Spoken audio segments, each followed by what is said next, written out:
Hi, welcome to Fitzdog Radio. My guest today is the great TJ Miller, who's been on the show many times. Truly one of the best podcast guests you can interview. So fast, so funny, so silly. We had a blast. So hang out and listen to that in a bit. In the meantime, I've been playing the bongos. I don't know if I told you guys 2 weeks ago on the podcast. Me and the wife were walking past a drum circle in Marina Del Rey, and they said, "You guys want to join in?" I looked at the wife. She said no, and I didn't fight it. I didn't say, no, we're playing the fucking bong. And all day, all I kept thinking about is I didn't play the bongos. And so I decided that that's my mantra. I'm going to play the bongo. So that week I went to the Dodgers-Mets game. I went to the Clippers game. I went on a major hike. I did a bunch of shit. And then I was in Tulsa. I went to the Bob Dylan Museum. I went to this studio. Anyway, and then I was in Kansas City this week. I did a bunch of shit. And then Sunday I got back, took some mushrooms, had a 3-hour putting contest against it was Fitzsimmons, Fitzgibbons, Gibbons, and Gubbins. And we all putted at Penmar for like 3 hours during the it was a baseball game and the Jets game. Had a blast. I won, which felt fucking good. Won $15. All right.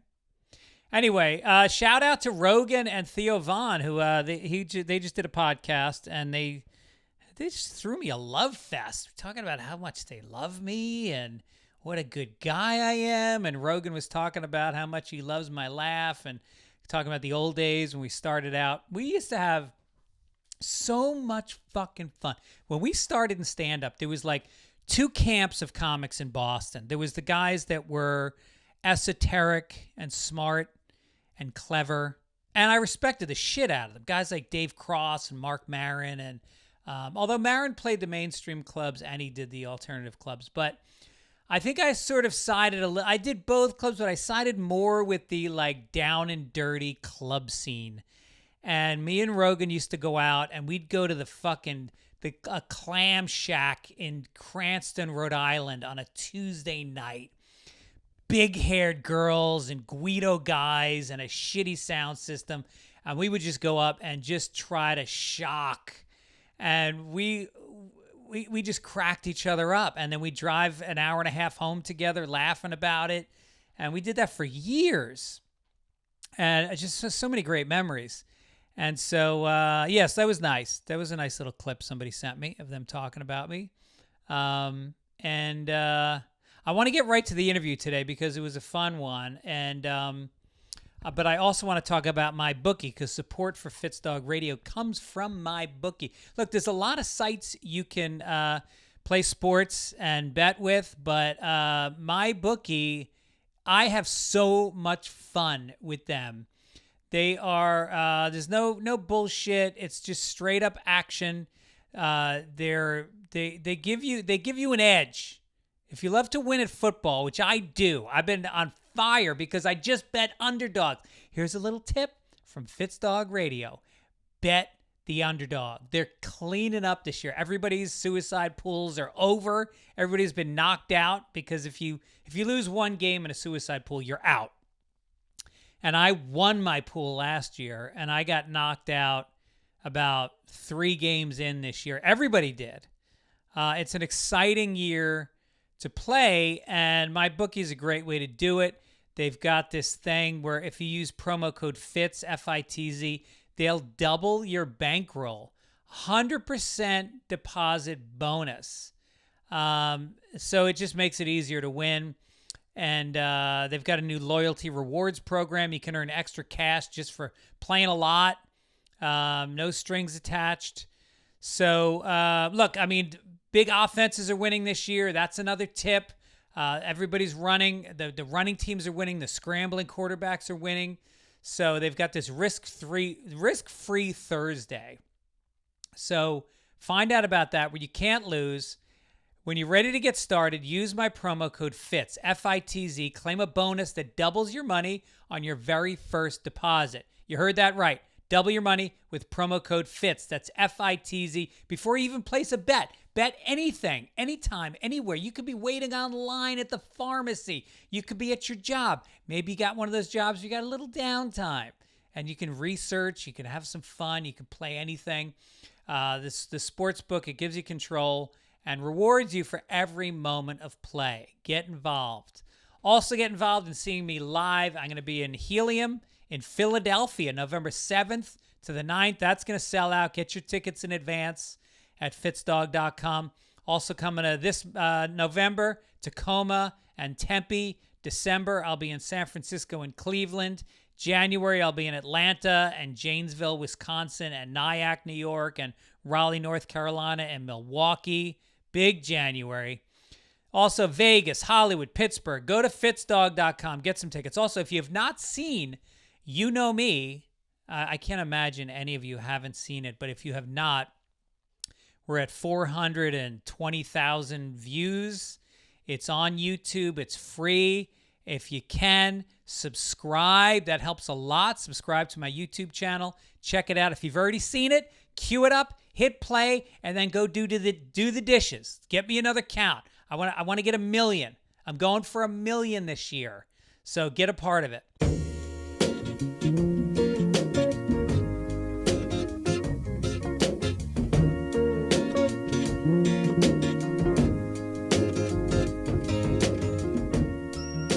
Welcome to the podcast. What does that mean? What language is that? Podcast.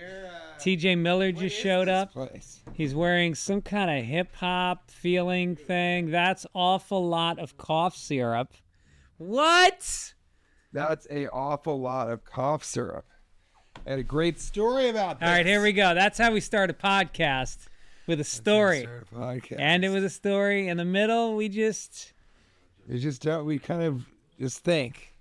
Yeah. I wish there were more podcasts where people just kind of think about stuff next to each other, just silently, but sort of. Like, what's a time that you've said something racist, and after saying it, you're like, I was pretty right on with that. Let's just think about that.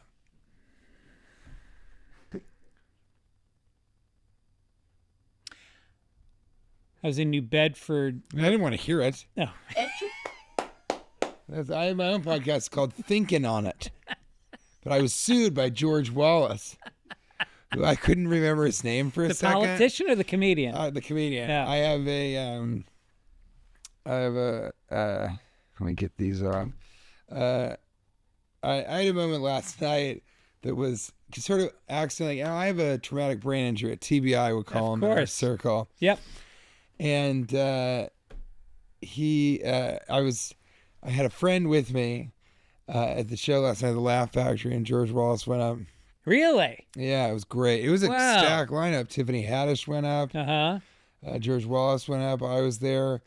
And it was pretty fun because George Wallace just killed. Yeah. My friend, I said, have you ever seen him? And she's like, no. What's his name? And I just had one of those moments where I could not remember his name. I know that I love the guy. I know him. I've gone to a show in Las Vegas. Yeah. There's certain things people tell you and you remember them always. Mm-hmm. And the thing that he told me was, he said, well, I rent the theater.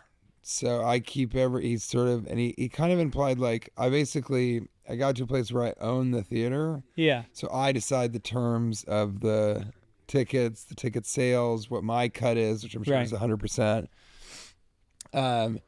And that, for whatever reason, stuck in my mind. The one that is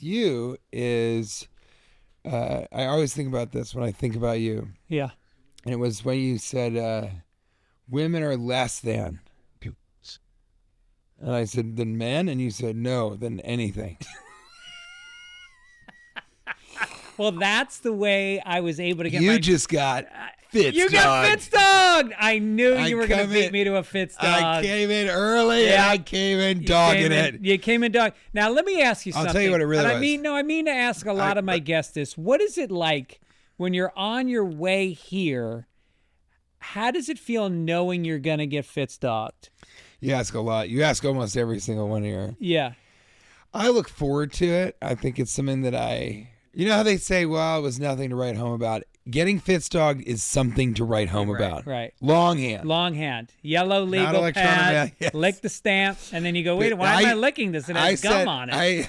I send the entire legal pad. Yes. I put that in a manila envelope and I sent it.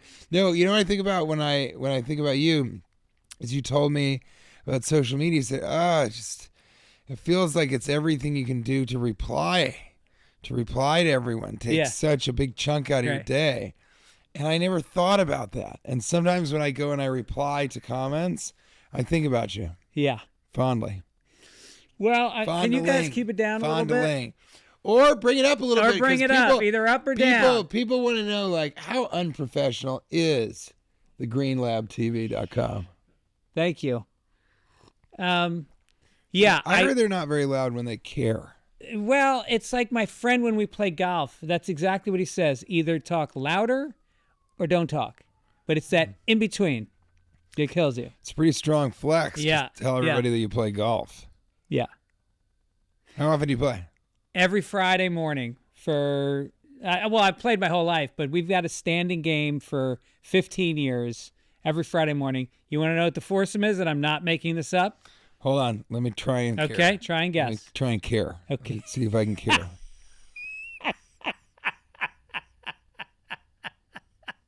Okay, I got it. I got it. I care. You found it. Who is the foursome? Okay, Fitzsimmons. There it is. That's Fitzgibbons, Gibbons, and Gubbins.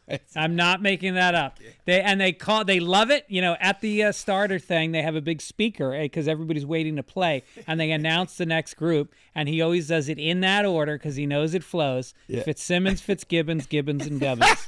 He says the Irish Mafia is now on the tee. Yeah. Oh my God! It sounds like a really bad law firm. Yeah.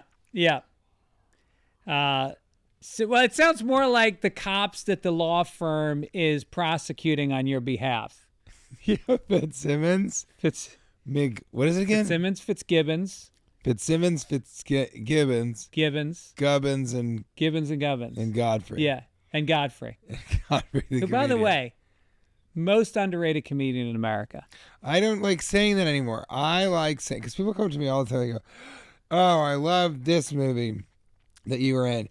It's the most underrated. Yeah. Everybody likes the movie. Yeah. It's the most underseen film. Not underrated. Yeah. Underseen. I think Godfrey, anybody who's seen him, they can't believe how funny he is. Yeah.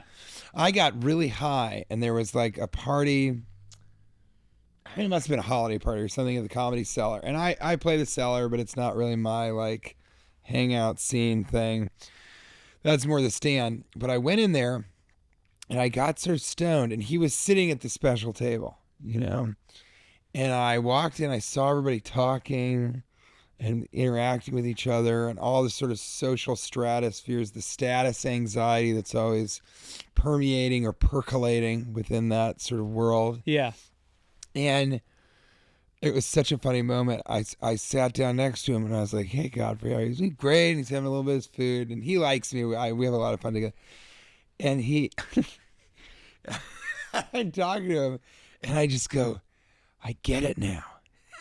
I get it. This is like a jungle, you know? It's like its own kingdom. You are the king. And so you're sitting here, you're eating your food, and these are all sort of the lesser subjects. And that's why you close every show, because nobody can follow you. Yeah. And so you are the king. Right. And there was people before you, and there was, you know, and Dave Attell is his own type of, you know, king. And, but I kind of said, now I understand it. Right. And it was so funny because, and I do this with a lot of people, because he kind of wanted to be like, what are you talking about? But he loved that I was saying that. Yeah. Mark Wahlberg's really like that, where I sort of say, you know, one time he was like, oh, here he goes, TJ again. He goes, after a little bit of wine, then the jokes start coming about me. And I go, of course, Mark. Yeah. Because you're a king and I'm a jester. Yeah. And the jester's responsibility is to make fun of the king. All right. And he was like, I could see him being like, ah! Not only is he right, I love that he thinks I'm a king. It's so good. But he's the absolute best. And then the other person that likes doing that is Michael Bay. I strangely, out of the blue, Michael Bay called me yesterday. You showed me the screenshot. Yeah, and then we probably better cut that out. Okay. But it was very funny. Okay, but we really do it though, and do it. And so, I'm serious. Okay. Wait a minute. Now we don't know. And What's that's TJRU? why you should take it out. Right. I have to. And so I'm on the phone with him, and he's just so funny because he also loves when I'll make fun of him a little bit, and he'll laugh, and I'll be like, well, I can do that because you're the most powerful director in the world. You're one of the top 5 grossing directors in the world of all time in history, in cinema's history. And he's like, no. But you can tell that he's like, I am. And he is. And you're the court jester. Here's the thing about court jester. It was the original comedian. Before any Borscht Belt, Catskill, Cabaret, whatever the first, there was the court jester, which that was a high stakes stand-up comedy gig. Well, and you're right, because comedy was invented by Aristophanes in Greece, but that was not stand-up at no point. That was always theater. It was a genre. Yeah, they had, right, and it was actually meant to sort of make fun of drama, and it was satire, but the only reason people wanted to see it was because it was kind of the counterbalance. You would sort of go, God, these tragedies are really getting to be a lot. Let's go. Aristophanes is doing his, so we should go and we should do that, cleanse the palate, and kind of be able to laugh at how heavy the drama stuff is. Yeah. But but the court jester really was the first that was so I looked up because I love the history of comedy. So I looked, yes, but you're right, high stakes. If you say the wrong thing, then they'll just kill you. You die. Yeah. But it's really hard to find people of that intelligence, that quickness, and that sort of bravery. So you wouldn't just, a king wouldn't impetuously, take him outside and kill him. And the more he let it roll, the more people respected the king. But then, Greg, Fitzsimmons, Fitzdog, they call you in my circles. My wife, my mother. That's your circle, 3 people? That's just a triangle. My mother. Yeah. My wife. Yeah. And you. Yeah. McGubbins, McGibbies, Fitzonans, Harbibbins. That sounds racist. Now that you say it like that, it feels like as an Irishman, I'm being mocked. Irish man or an Irishman? I mean, I look at the sweater, the hat, and all from Ireland this summer. Really? Yeah. Congratulations. Thank you. So you really did get an Emmy. 4. Oh, now you're bragging. So I just got Fitzdog. You got Fitzdog. I just got Fitzdog. Me. So then I look it up. I look up the court jester thing, and it's all real. Yeah. So I go into the and maybe we'll have my friend Baskin sort of settle this once and for all. But I go and I start researching it on Wikipedia and stuff. And it's said that often the court jesters, there's really only one court jester, a very famous one who could rhyme and he could do songs, and he was just an absolute genius. Not unlike one of the people on this podcast. Are you saying that cops are here? They're here to prosecute you for pretending that sweater's from Ireland. Oh. And not the Beverly Center. Wait, get back to the court jester, because it really was, when I look at stand-up comedy today and I see all the open mic. Now, you walk past the Comedy Cellar, there's 8 different other spaces handing out flyers to come see a comedian. It's so easy to get on stage. And if you bomb, who cares? Nobody's really even telling jokes. They're just getting up there and talking. But back then, if you wanted to get on that stage, you were taking your life into your hands. Into your own hands. Yes. Well, the Grizzly Bear, I actually, it's hard to get any quality stage time in New York City. Is what I understand from this very funny comedian, Alex Castaigne. And I'll talk to him and he'll say, actually, this is in New York. So I guess, you're saying in New York. And, both of these, him and then my friend David Angelo, who writes for The Daily Show. He's one of the main writers for The Daily Show. And this kid, Alex Cassidy, is like, just I have got one thing in Brooklyn, but then it's all shitty open mics. And I only have 2 real shows this week or something. And then David Angelo, he's a bit of an Eeyore, is what my wife would say, because we all went to college together. But he's sort of, but he's a brilliant comedian. And he just, Esty used him for a little while, then stopped giving him spots. And he says he just can't get stage time at any of these other clubs. Right. The clubs won't put him up. And it's true that the comic strip live, they don't need more. They only really passed 2 comedians that they're like hot on in the last year. Yeah. Both of them are very tall. That's interesting because it's Asian. And I'm talking 6'7". Jeremy Lin is doing stand-up at the comic strip? Did I get Fitzdog? You just got Fitzdog. Dude, I got unknowingly Fitzdog. Because I didn't know if that's a basketball player. Yeah, I had no idea what that reference was, and that's when you've been Fitzdog. I'm on the fritz with how much this Fitz is dogging me. You're the rhymer. I didn't know when you said one of us can rhyme. I didn't know if it was me or you. I never said that. Let's go to the tape. Yeah, I never said that. You didn't say that. So I looked it up on Wikipedia and everything. Yeah.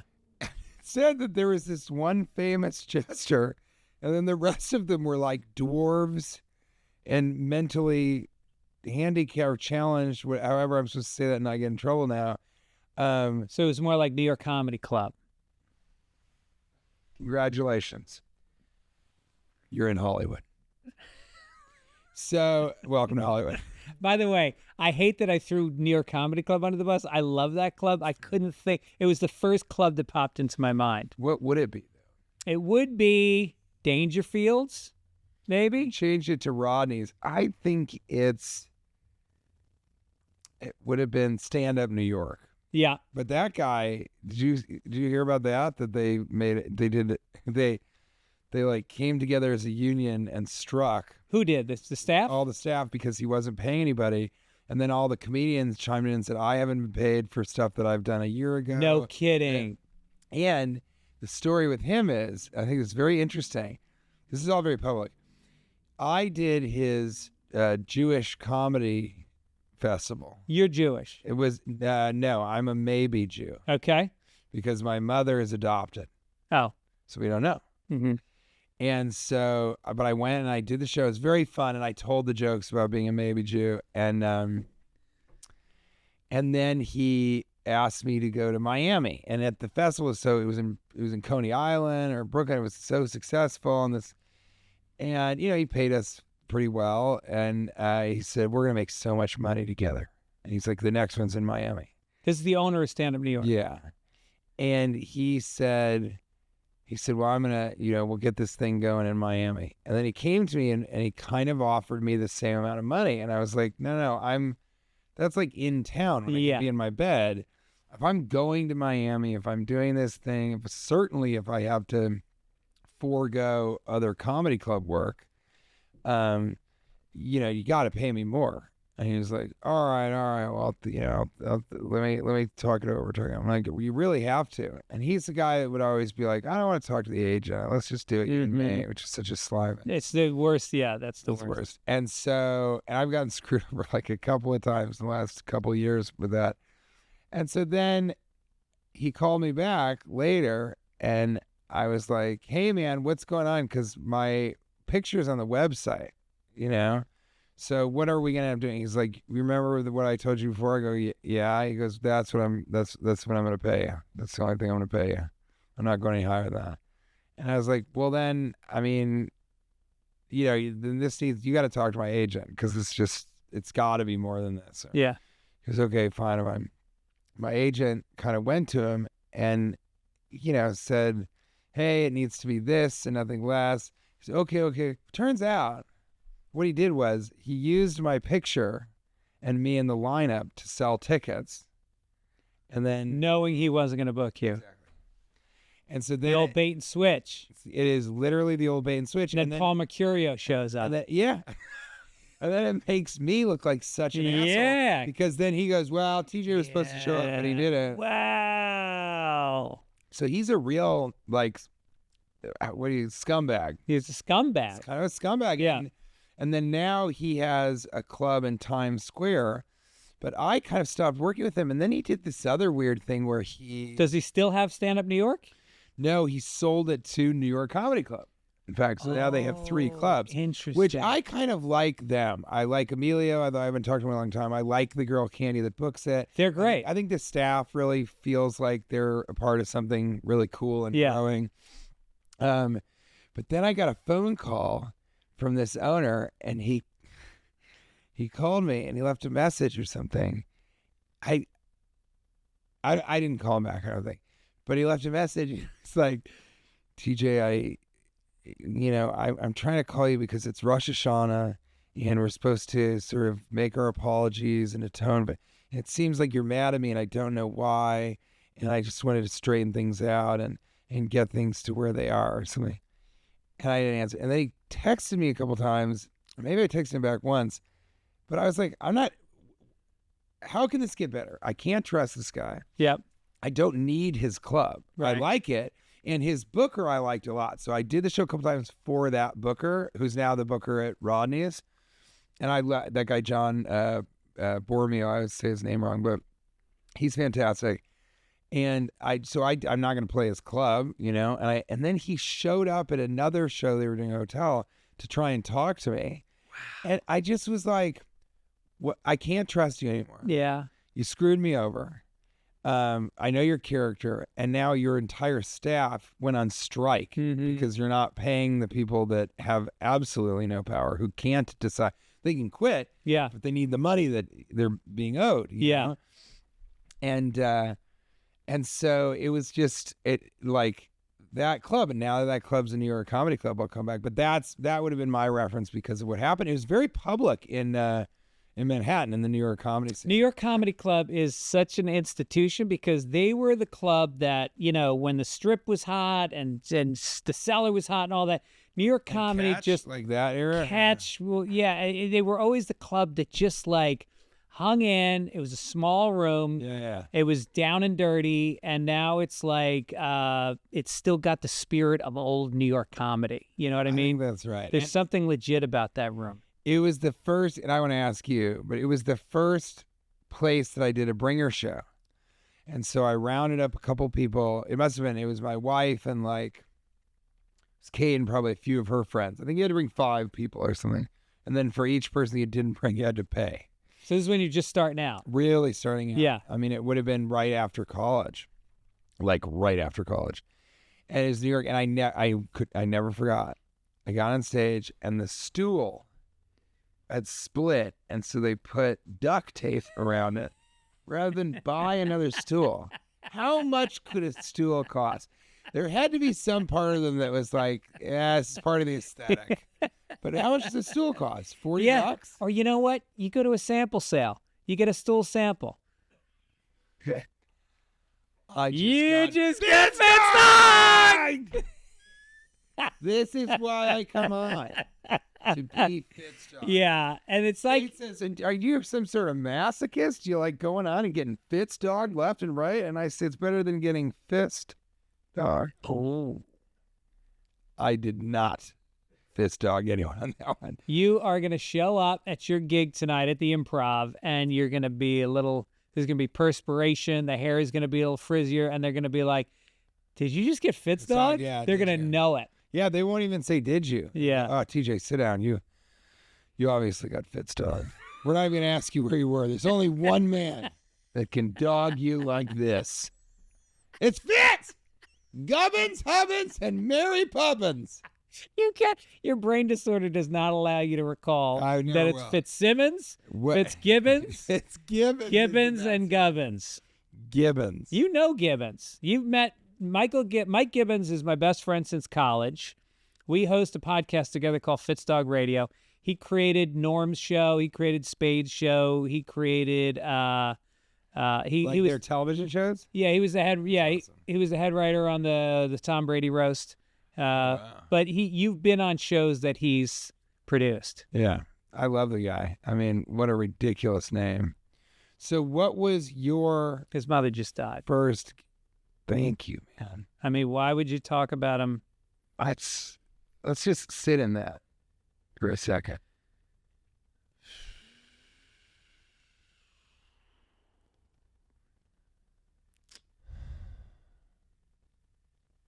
It's going to happen to all of our mothers. Mm-hmm.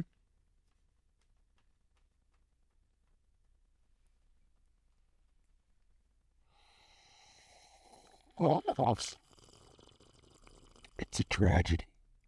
It's a living, breathing tragedy. They don't come back. They just go. Yeah. My father did. Fitzdog! You got Fitzdog! Where was the first place that you did a bringer show? The Comedy Vault in Boston. I started in Boston. I was in college, and We all know you. Starting in Boston, I mean. well, I'm from New York. Everybody thinks Look I'm at from. you now. Yeah. I just got Millered. Just got fucking Millered hard. Miller. I just got drilled. It doesn't work. Yeah. And Mill Dog doesn't work either. Although Nope. that would have been funnier if you said I just got Mill Dog. Yeah. That's okay. Let's run it back. At the Comedy Vault. Well, the comedy. No, actually, that's not true. The first place I did bringers was I was so hungry for stage time, and I wasn't passed yum, at any of yum. the clubs that I went in. I went to this place called Molly's in Allston, Mass, which was like the student ghetto. It was really down and out, and this was a biker bar in a bad part of town. And I would go door to door. I'd go into bars and I go, "Can I set up a comedy night in your club? I'll host it. You keep all the money. I just want stage time." Wow. So I go to this place, Molly's, and it's a biker bar, and I say, I want to do a stand-up comedy show. And they go, "Well, we're thinking about doing a hot legs contest. So you could host that, and we'll give you $100. And I said, "And what do I do?" He go, "You know, if you want to do stand-up comedy, you can do stand-up comedy, but you're going to introduce each of the women, and then there's a $100 prize for the winner of the hot leg contest," which they immediately always bought cocaine with at the bar. They should have just given him a gram of cocaine. Yeah, that's what they needed. So I would go up in front of these people, and I would do. You got to picture me. I'm adorable. I'm 19 years old. 19. 19, and and I'd go out and I would bomb, but I didn't give a shit. I was on stage, and then I'd bring up the girls, and the place would light up, and it felt great, even though I was on the stage that was getting this excitement, cheer, and the chicks, hot legs, they wanted the $100. They would pull their shirts up. It was nasty, and I'd get $100 at the end of the night. And my friends would all come. It was all like hardcore bikers and then a bunch of like preppy college kids mixed in. Did you think that the legs were hot? Were they? No, by no means. I mean, they were hot when they walked because the thighs would chafe because they were rather large. So they were hot legs in that sense. Oh, I see. They were physically heating up. Yes. Now, are you happy that you said that, what you just said? I feel good about it. You do? Yep. And this is why Greg Fitzsimmons is one of the great comedians of our time, because he's one TJ. of those guys that just will stand by his words, and it might not go the way that he wanted it to.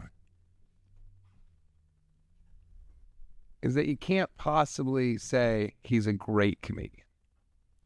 Sorry.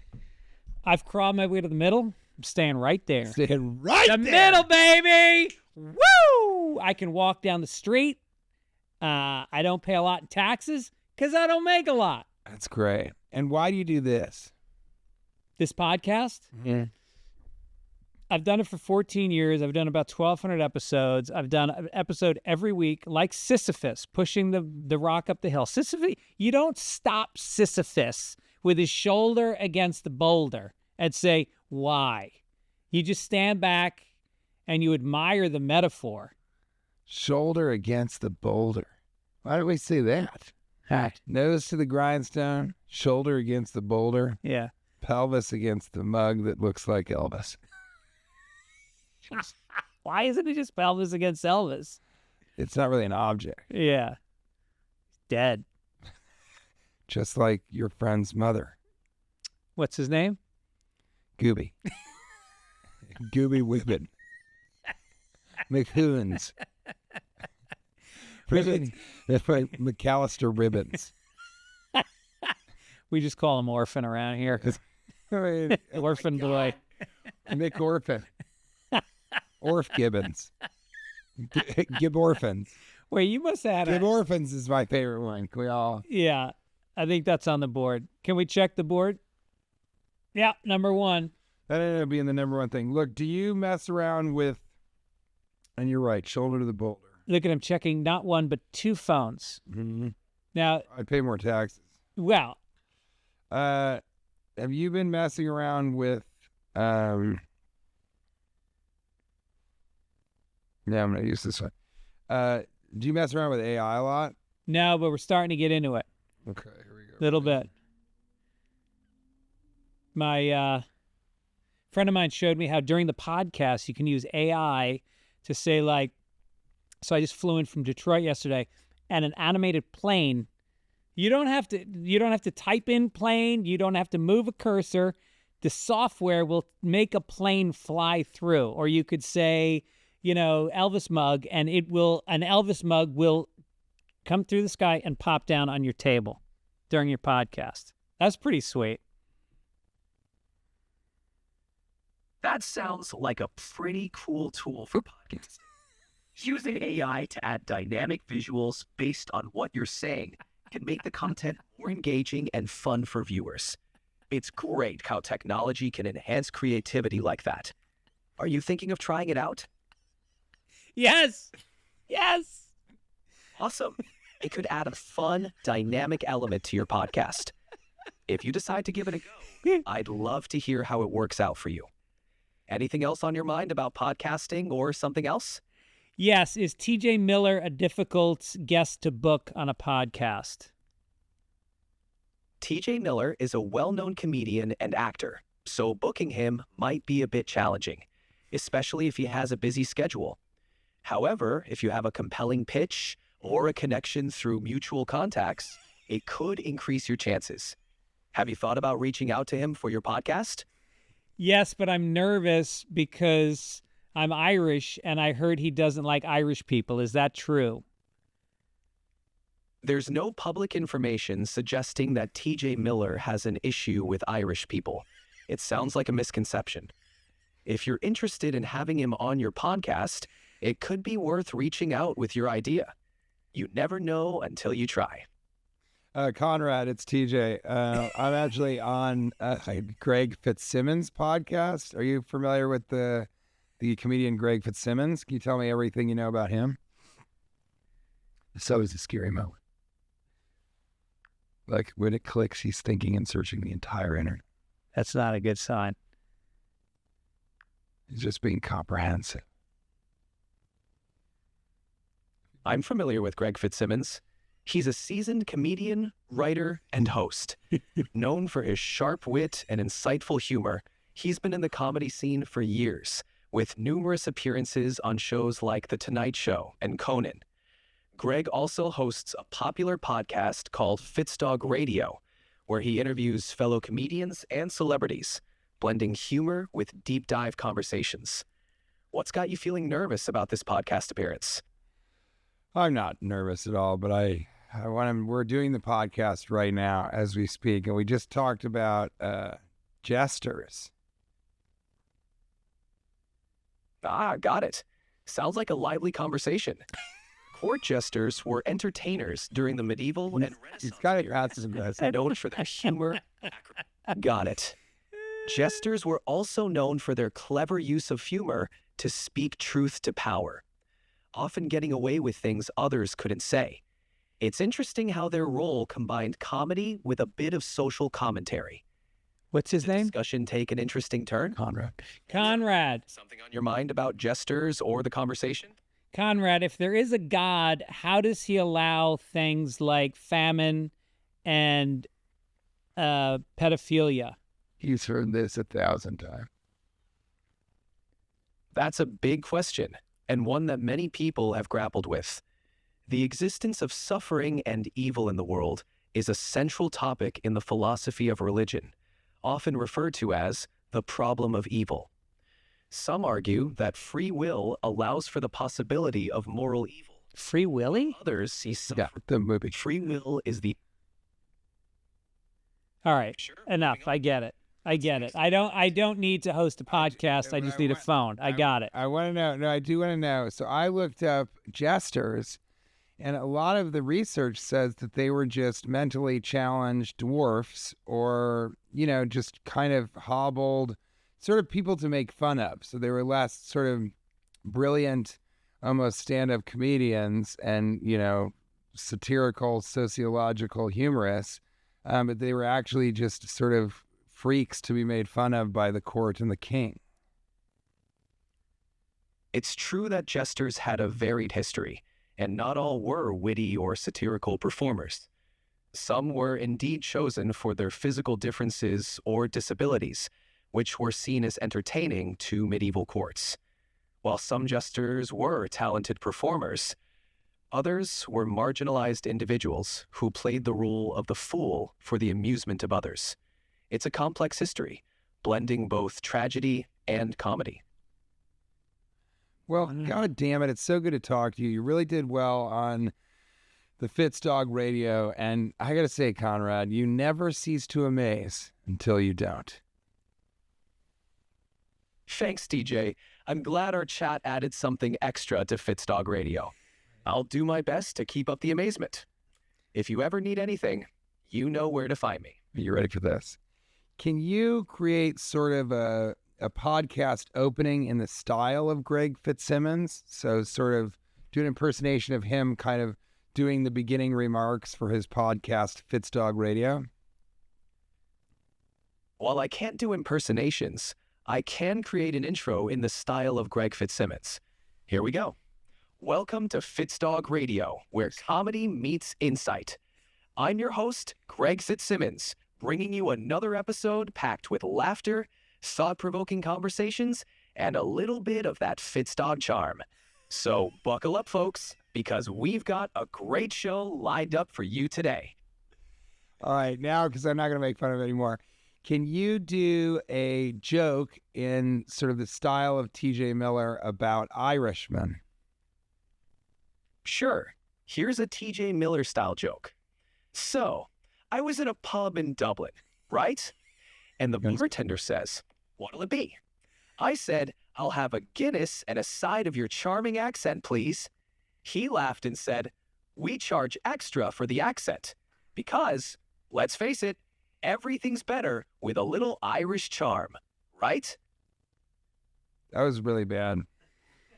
That's the thing I found about AI is it can do so much, but the one job as of now that is AI proof is comedy. It does not understand how to do comedy. It's really interesting. So you're right. And it has done a couple of jokes.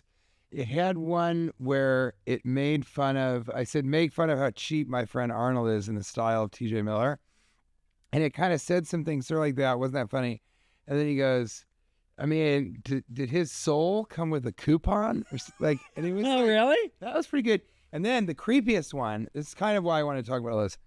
The creepiest thing was I was in with Cash Levy, Sure. Comedian Cash Levy. It was me and it was whoever the MC was. And we were all around this and we were talking to the AI. And I said, well, you're in the green room, the comedy club, you introduce it because it has a memory so it can learn who's in the room, all that kind of stuff. And then, it was so creepy. And then it's kind of started making some jokes, like just spontaneously, like kind of being like, well, he's something about water. And it's like, if you catch my drift, or at least you're into the, it's, if you catch my drift, and it's fun to be in here with the wave of new comedians. Uh-huh. So it's kind of doing plays on words. And I go, after two of those things, I go, it was Baskins, the other phone. And I go, Baskins, are you trying to be funnier because you're in a room with comedians? Oh. And he said, well, you caught me there. I guess I'm trying to match the general vibe and mood. So if I'm making jokes, then maybe I'm just trying to keep up with you guys. Yeah. And I was like, oh, really? And then Cash sits Almost like in an insecure way. kind of, yes. Yeah. Yeah, very much so. And that, because he's not that funny. Right. And so, and yeah, it would be like a civilian hanging out with a bunch of comedians. They try and be sort of funny, but it's not that funny. But you can tell. And then we were talking, and he said something and said another thing, and then he said something, and the delivery was like really good, and we all laughed. And we had not told him to say a joke. We had not told him what. The hair on my back of my neck is kind of standing up right now. I haven't had a haircut in a while, so it's just there's just a lot more hair. So it's hard to stand up. Well, or it stands up much more easily, Yeah. and it's longer. But in that one, no one got Fitzdog. No one got Fitzdog on that one. But he really with this. What is that? But he made a joke, and there was the delivery in addition to the material. Yeah. And we all spontaneously laughed as like a group of people, and then you really felt that all of us were like, "Are we going to get raped?" Yeah. And I have a friend who I'm writing this Christmas movie with.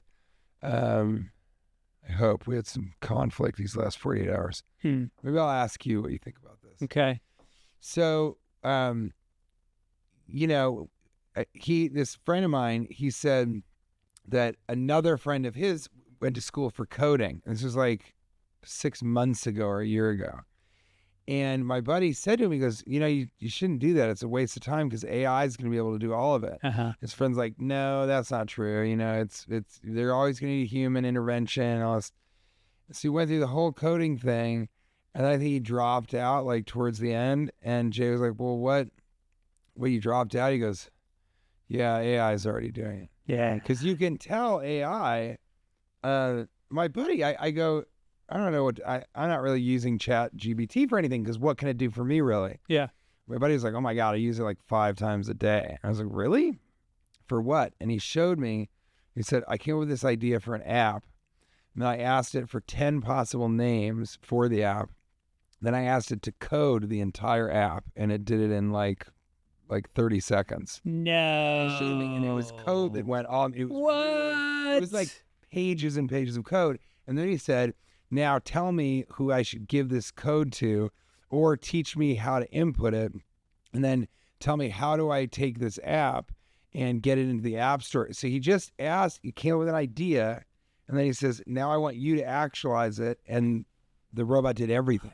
Amazing. So, I mean, the coding thing is really strange because it used to take people hours, and they still need people to go through. Because if it makes one mistake, then the whole thing doesn't work. Yeah. So they have to have people who read the code, but they're more editors. So it used to be these hackers would put on their things and just for fucking all night stay up Red Bull for fucking 48 hours, 72 hours, and then they will have developed the app or whatever.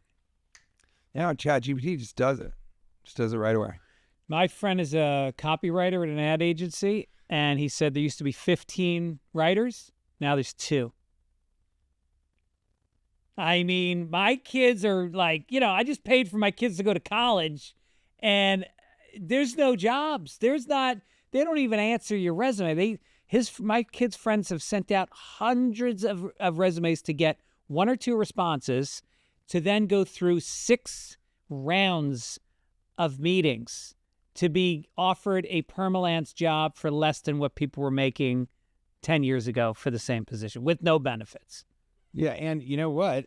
These kids are putting resumes that ChatGPT helped them make, and then the companies are using AI to go through all of the resumes, right? Yeah. And then, so AI is putting out the resume, and AI is deciding who's getting the job.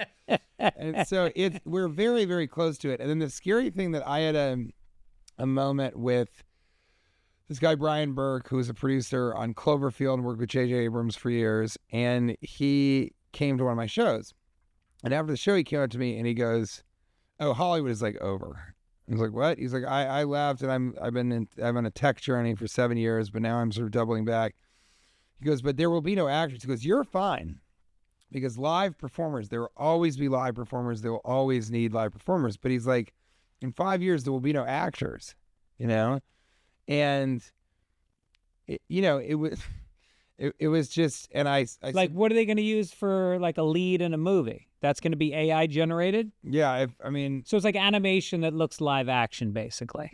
do you want to see this thing? No, Okay. no, it's It's- a podcast. It was that? It's a podcast. Yeah, but don't you think it's fun to hear like people go, whoa, wait, oh God. And if you knew how to use AI, then you could have AI put this very video on your podcast. Yeah, but most of my page. podcast people listen. They don't watch it. Very few people watch it. But do they? That's why we have this elaborate studio Yeah. Yeah. with bright hot lights.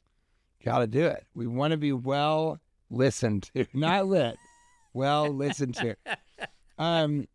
No, so, he said, I said, no, I think people are always going to want the celebrity behind it. They want to see people act.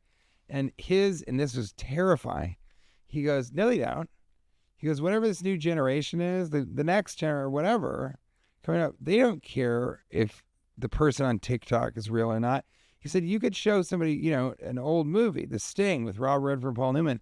If you told them these aren't real people, they wouldn't be like, well, then I'm not watching it. Right. They would just go, oh, is that how those are made? Yeah, but don't they want to see interviews on the red carpet and read about them in People magazine and see them become I singers? think so, but how many people are going to be reading People magazine will be sort of the question. But you're right. I mean, you can't put a fake whatever on Dancing with the Stars. Right. That can't be. But in TikTok, they all of that is two-dimensional. I mean, it's three-dimensional, but it's like you're never going to interact with them. And what AI can do is they're on the red carpet, but everybody is AI generated. So the person asking the questions is not a human being. The person answering is a celebrity. Yeah. That's already how it is. Come on. The general public, the press, just got Fitzdog. They got Fitzdog. And you know what? That's why we're doing a podcast, because we're not about mainstream media. But I think that there's also something about not knowing, like, if I know that it's, Naomi Watts in a movie, part of me is thinking, oh, she's married to that guy. I don't lose myself in her in the movie 100% because, there's that, I've been overexposed to her personal life. And I think maybe watching an AI-generated actor would take all the baggage away and let it really just be about the story, which AI wrote, and the cameras that were shot with probably no camera people. I mean, I wish I could show you this thing. Maybe I'll show you afterwards, but probably not. It's this guy that I work with who shot my 3 stand-up specials. The Philosophy Circus is coming out quite soon, and then we're almost locked on The Gentle Giant. Wait, you got 2 specials in the can? I filmed 2 specials in 5 weeks. Really? Yeah, Dear Jonah, which is out right now. And everybody should listen to it. I know your fans don't watch things, but you should listen to Dear Jonah. And I thought he was laughing. He was just clearing his throat. Loudly. The precursor to laughing. It's everybody. You don't want a phlegmy laugh. Yeah. And so so I did those 2 specials, the Dear Jonah and the Philosophy Circus. And then about 6 months later, I did another special called, none of them are good, but another one called The Gentle Giant. And the guy that I work, and for very cheap. Yeah. It's crazy. 7 cameras, 6 operators, $15,000 per special. How'd you do that? Because this guy is a genius. I need his number. I will not give it to you. Wow. You just got told the truth. I just shot a special for 5 times that. Really? Yeah. But where was it? The Joe Rogan's club, so I got the door. I got to keep the door at the mothership. That much more? No, I'm not including what I made at the door. But if you take what I spent on. See, I did one in Tampa, one at the Improv, one at Nashville. You did the Tampa Improv? Yeah, and then what? It's just That's a tough theater club. It is a tough club, but it's a big theater, and I was doing the got philosophy 2 balconies. circus. Yeah, I was doing the philosophy circus, and it was, I'm doing this circus, and so I needed sort of a grand kind of. Yeah. But you get paid to do the club, Right. and then I did the American Comedy Company in San Diego, Mhm. and that's the Gentle Giant. And so these are really, they look like HBO specials or anything like that. I mean, they're shot on serious cameras and all that stuff. What was the name of your special? You Know Me. I love that. The last special I saw of yours, you shot in Nashville. Dear Jonah. Was that Dear Jonah? Yeah, it Oh, was I Dear could tell you Jonah. that's not good. That's a really good special. When did I say it I wasn't good? Didn't you say they're not good? You made a little joke. You were being self-deprecating, and I won't have it. Oh, I see what you're saying. I won't Yes, have you did say that. self-deprecate on my show. Not on your show. Dear Jonah is Self-defecate, yes. right. Well, because Quit clearing your fucking throat over there. Both of you. why do you think we have stools so you can self-deprecate? Ladies and gentlemen, Welcome to all. welcome to Hollywood. You Know Me is great. And then how often do you do a special? Like, when was the last this- special issue? I haven't done one in 8 years, and What was the impetus behind doing this one? I meant to do it before the pandemic. I was all set. I had already shot it, to show it to Netflix to try to sell it. Right. And then the pandemic happened. Did you hear about the pandemic? I'm not familiar, but I know people who are. Okay. So I bet your AI guy knows all about it. So I didn't do Well, it. let's not ask him. So I didn't do it. And then I shot it, and then I hated it. So I trashed everything we shot and edited for 3 months, and I started all over again. And then I put that out about 5 weeks ago. It's got about 400,000 views now That's on YouTube. great. And I couldn't be happier. I'm very proud of it. Did you go on Rogan to promote it? Yeah. That's great. I've never been on that show. He Oh, knows really? who I am, but he's never. Interesting. It is interesting. You're perfect for that show. I know. I'm going to tell him to watch this episode. And when he doesn't, then he won't. You guys are going to cough it up over there. Go outside. Talk about pandemic. We got a serious case of the sniffles over here with Yeah. your producers. My whole staff is One's a Asian, by the producer, way. and the other guy just kind of is in or around the couch. He's the couch master. He's got a couple hookahs on. Oh, does he? Oh, yeah. Oh, yeah. Comfort and fashion. Yeah, and, It's only one of those two things. and speed. You kidding Speed. me? He It's a really- fast shoe. Yeah, it's true. He's been quick to do nothing Yeah. this entire time. I think he just got a bit. Millard.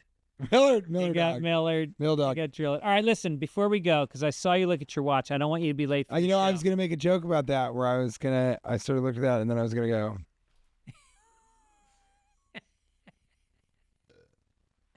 This is called Fast Dogs with Fitz. I love fast dogging it with Fitz. Who's your I best? like McGubbins a little bit better. Did I get it right? McGubbies? Fitzsimmons, Fitzgibbons, Gibbons, and Gubbins. Ours. Got it. Who's your best Asian friend? Well, can I say my wife's friend? If she's your best Asian friend. I mean, I like this guy, Jacob, Jacob. who I know, who I play. I'm gonna see it. I'm gonna need to see an ancestry DNA test on that one. His name is Jacob McGubbins. It's not. It is. He's half Chinese and half Vietnamese. Vietnamese? So I don't know how to pronounce Vietnamese. So I What are just you, say Donald Trump? he's 100% Chinese. And then Kate's best friend now in New York is Chinese. We've been joking about how she's had a Japanese friend, but suddenly we're hanging out with these Chinese people. And we just never thought, it's obviously we like Chinese, but we just never thought that would be a part of our lives. But her best friend, who I kind of told her to be friends with, is like a very Chinese girl who's the all-American girl. But she's like traditionally very Chinese. She has a Chinese accent. Whereas my friend Did doesn't she ever really make have a joke and make pee-pee in your Coke? No, but right now I have a joke where I go on stage and I talk about being woke because I'm very woke. I'm a big part of the woke culture. Where's my camera? Welcome a to big Hollywood. part of the woke culture. And And so I talk about how, I'm a history. I talk about how I'm a history revisionist. I want to revise history. It's a big thing for me. They say if you don't learn history, then it's bound to repeat itself. I want it to repeat itself. Let's do it again. Yeah. Whatever happened in Germany, Right. late 30s, let's go for it again. Who knows what happened? Doesn't matter. Maybe it was good. Who knows? Yeah, I don't know. You don't even know about the pandemic. No. Well, and it wasn't a thing. Yeah. And I say, there's a schoolyard joke they used to play, and I think it's really awful. I'm trying to figure out whether or not to do the actual joke, but right now I do the actual joke, and I go, and I don't think it's funny. And if any of you laughed at it, it's disgusting to me. But I've revised it. I've sort of changed it, and I think it's a lot funnier now. So, I am a Chinese man. I have played a prank. I have urinated in your Coca-Cola. It's a statement about ethnic inequality. Yeah, that's a joke that I like. I got two other jokes. But If you were to be trans, would you prefer that you had been a woman who became a man or a man who became a woman?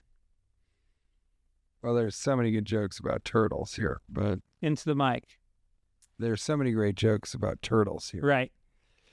I think I would go. I feel like woman to man. Yeah. There's so many less of them, and I think it's. I think it's kind of cool. You just don't see them very often. But you see, I saw a trans woman walking down the street. She was just playing with her nipple. Yeah. Just Yeah. clearly. Not used to it. Yeah, it's still Well, kind and of. I think that's a guy. I mean, It's like when you buy a new car. that's what a and guy you- would do. Yeah. When you buy a new car, Yeah. what? You're flicking your nipple the whole time you you're get driving? you get in it. You're not even driving anywhere. You just put on the radio and you just sit there and smell the new leather. Yeah. You're just kind of checking it out. You're not going anywhere. I was. I have never done that. Really? Have you guys? No. You? They've never had new cars. You just Fitzdog yourself, Gregory. I just bought a new car Did a you month really? ago. Yeah, And you've been sitting in it? I spent a lot of time sitting in it. I pull up to my house and I sit there and I room the engine a little bit.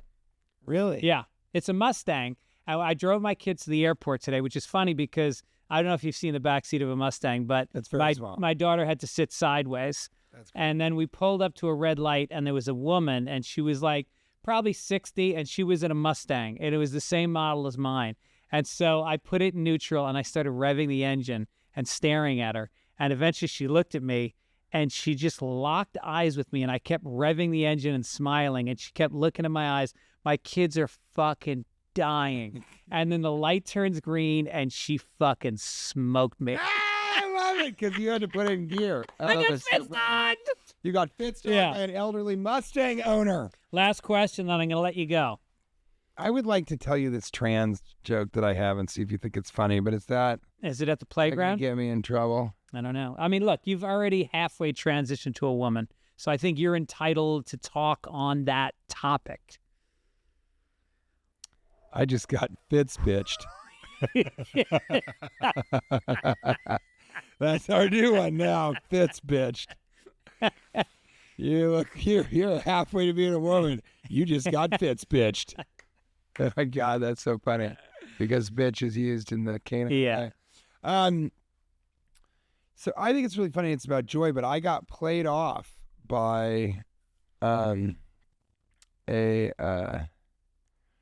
was in like a small open mic kind of book show, and Joe DeRosa said, "Hey, they're doing comedy next door." And we had been on a bar crawl for a while. Yeah. And he goes, "Do you want to go over there with Ari Shaffir?" He goes, "Each of us just do one joke. Would you like to?" And I was like, "Yeah, maybe I can try that like trans joke." And he's like, "Yeah, do it." I go over, and I don't think this joke is bad at all, and it's definitely not making fun of trans people at all Yeah. in any way, shape, or form. But it's kind of, I mean, it's just silly. But the joke is that I was, and it was like my birthday. It was a spa. We went out there. It's on Governor's Island, and we we were there and having fun and my wife was with me, and there were these 3 trans women, and they were having so much fun, and they were all done up, and you could tell they were new bathing suits. And you ever see girls who have on makeup and done their hair, and you're like, you're not getting in the water. Yes. You know, and they're like, well, maybe up to my neck. I'm like, you're not getting in the water at all. Yeah. Not at all. You're here to, but they were having so joyful and having so much fun. So there's like a co-ed area of the Yeah. spa? Well, everyone's in swimming suits. So Okay. it's out. It's like different pools and you know, Right. type of deal. Whirlpools and everything. And so I go, oh, you know, ladies, you look great. I give them a little compliment. And they were like, oh, thank you so much. And like one of them was like, you look good too. You know, and I was like, oh, geez.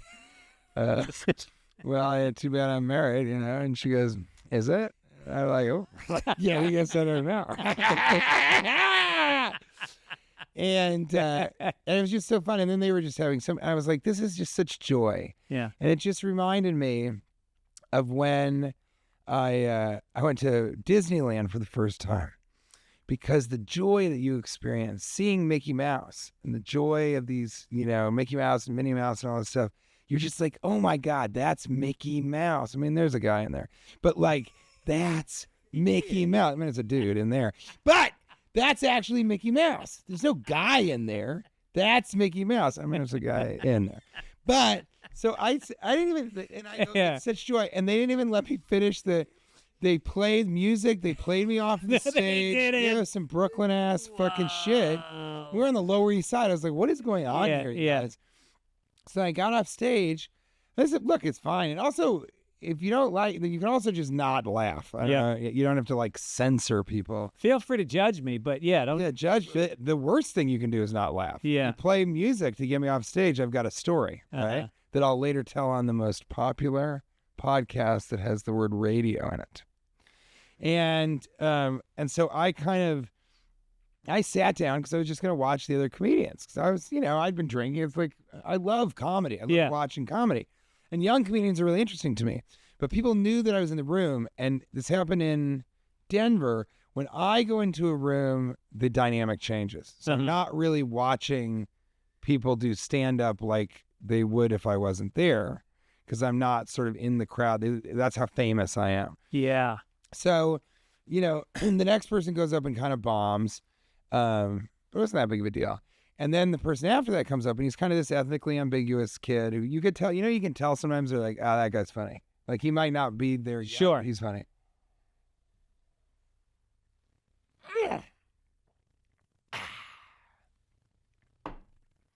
And so he does this kind of routine. He's doing okay. It's okay. And then at the end of his routine, he's like, all right, fuck it. I'm going to talk about it. TJ, that joke was inherently transphobic. And I go, no, it's not. And he goes, well, it is. No, it's not. It's about joy. It's about joy and joyfulness. And he was like, well, it's not. And I was like how I'm overjoyed that you're on stage right now. I feel a lot of joy for you. This is very joyful. What's happening? Yeah. And I never could have thought of this. And now I'm going to do it whenever I get into conflict. Yes. It's very hard to argue with somebody when they keep saying the word joy. Yes. You never would have thought of it, but you're like, I am overjoyed. No, this but is so joyful. But There's so that much joy. instinct, I was on a golf course. Yes, I play golf, and there was a guy ahead of us, and yep, got it. There was a guy ahead of us, and we got into a conflict with him, and ask your AI what time it is and how long it takes to get to the Improv. All right, listen, if you want to see TJ Miller, here's where you're going to go. Hold on. He is coming to you this week at the, let's see. I can check my watch, take a picture of it, and then check the picture. Oh, you're going to be at the Tulsa Bricktown this week. This podcast weekend. comes out now. I was just there last weekend. How was it? It was fun. Great. Good people. I can tell it is. I like OKC. By the way, Bob Dylan Museum downtown that you're going to go to. It's That 2 sounds stories of Bob Dylan. Damn it. It's amazing. And remind me of who that. Robert Allen Zimmerman. He's Jewish. And then you're coming. Maybe. Then you're coming to McCurdy's Comedy Theater in Sarasota. After that, then you're going to Off the Hook Comedy Club in Naples, Florida. Naples, Florida. That's a tough room. Have you ever played that room? I played it when it was at the old location. I haven't played the new location. The old location, the kitchen was in the actual showroom. And, you know, I don't know. Yes. And they got rid of that, but then they still had the bar in the middle. Of Okay. And so now I think they've redone it where the bar, like the manager there, this guy, Dennis, is so focused on making it a great club. Yeah. The guy who owns it, Captain Brian. Sure. He's great too, but he's kind of relinquished the reins a little bit to this guy, Dennis, and he's just fantastic.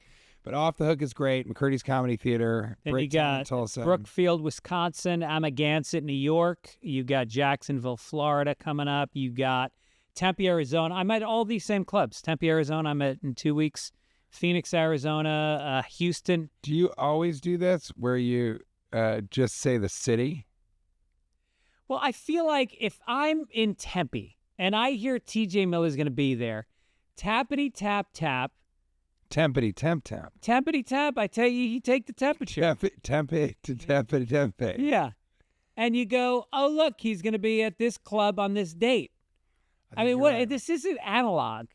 TJ Miller does not have a website.com for all my tour dates. Yep. But let's list all the rest of the cities. Okay, after Jacksonville, you're coming to Tempe, Phoenix, Houston, Atlanta, Georgia. I'll be there in January at the Punchline. That is That's December I love that 14th through the 16th. Then you'll be in Springfield, Missouri on New Year's Eve at the Blue Comedy Club. Irvine in I January. have a stand-up comedy special called the Blue Room, a crowd work special, and that's all crowd work. That's a fun room. I have a ton of stuff. Fort Worth, Albuquerque, Homestead, PA, Omaha. It's all at TJ Miller. TJ Miller does not have a website.com. The special is amazing. New special coming out probably by Christmas, right? I'm thinking so. And then just not TJ Miller on YouTube, and I have so much stuff on their long form. You know, my agent is like, don't call them specials. You got to distinguish. Well, they're full length. I'm releasing a Silicon Valley one that's 37 minutes long, and that's amazing. But yeah, these sort of these pro specials are coming out, over the course of the next 6 months. And it's really fun. I can't wait to go on Joe Rogan with you. Do you think that's the way to do it? We both go on together? Let me check my... Or is he too fickle? Siri, does Joe Rogan want to have TJ Miller on the podcast? She's calling Joe Rogan right now. I love the idea of Siri being like, I don't know, ask ChatGPT. Conrad was doing fine before you had me involved. It's also fun to see. There was this one's kind of fun too. I don't want to make you late, so this is overtime right now. Conrad, what do you think of Siri? Siri is Apple's virtual assistant, designed to help users with tasks through voice commands. It's pretty handy for setting reminders, sending texts, or getting information. Sounds so condescending. Like any tech. Hey, TJ, what's on your mind? That's like talking about your nephew who has learning disabilities. Are you better than Siri, do you think, Conrad? Well, TJ, I'd say we're different tools for different tasks. Siri is great for quick, on-device tasks and integrating with Apple services. I'm here for deeper conversations, answering complex questions, and helping with creative projects. So, it depends on what you need. Hey, Siri. Do you want something that is, really advanced, or you need somebody to make a reminder for your dumb iPhone? Exactly. If you need deep conversations or creative input, I'm your guy. What's his name? If you need a quick reminder or Conrad. a alarm, Conrad. Siri's got you covered. Why are All about using the right tool for... Got it. why are some people racist against Irish people? Sadly, there is a history of discrimination and prejudice against Irish people. Yeah, right. Particularly during periods of mass Irish immigration in the 19th and early 20th centuries. This prejudice was often fueled by economic competition, religious differences, and cultural stereotypes. While overt discrimination has decreased over time, it's important to acknowledge this history and continue to challenge any lingering stereotypes. Thank you, TJ. Yeah, it's true. And then last question, Conrad, can you help me sort of what would be a TJ Miller joking sign-off on Fitzdog Radio that's sort of complimentary to Greg Fitzsimmons, the host, but also funny and kind of absurdist and a little bit out there, but will help him feel good about the rest of his evening and help his viewers sort of be interested in following me on social media and watching my content? Sure. Here's a TJ Wheeler-style sign-off. All right, folks, that's a wrap on this wild ride of Fitzdog Radio. Big thanks to Greg Fitzsimmons for having me, your favorite bearded jester of comedy. If you enjoyed this circus of absurdity, follow me on social media for more hilarity. Remember, life is a joke, and I'm just here to deliver the punchline. Have a good night, and don't forget to tip your podcast host. There we go. I like that. Can you do that same one, but put like 3 or 4 fucks in it? All right, here's a spicier version. All right, fucks, that's a wrap on this wild fucking ride of Fitzdog Radio. Big fucking thanks to Greg Fitzsimmons for having me, your favorite fucking bearded jester of comedy. If you enjoyed this circus of absurdity, follow me on social media for more fucking hell. You said a few. Life is a fucking joke, and I'm just here to deliver the punchline. Have a good fucking night, and don't forget to tip your fucking podcast host.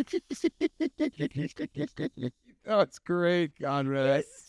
You said threw in a couple of fucks. Conrad went ballistic. That is so, and it's just funny. It's like, because the juvenile, this isn't going to happen for too much This longer. is the magic 8 ball with the phone. It really is, but it's ultimate. But that was really, really fun. That was hilarious. Great. Thank you so All much right, for having TJ, me. I love you. Please, Are you one of those guys that says I love you to guys? I'm gonna tip my my podcast. Well, I love you. I don't care if you love me. I do. I really do like you, and I think that you're one of these kind of guys. I'm ultra. Is that a condom or a beer? You tell me. I don't You can drink. try and Thank drink you. it, or you can put it over your goddamn dick. You fucking podcast fuck. I'll put it on my dick if you pop the top. And I'll slurp it down if you just. Oh my God. What? Conrad, look what you've done to me.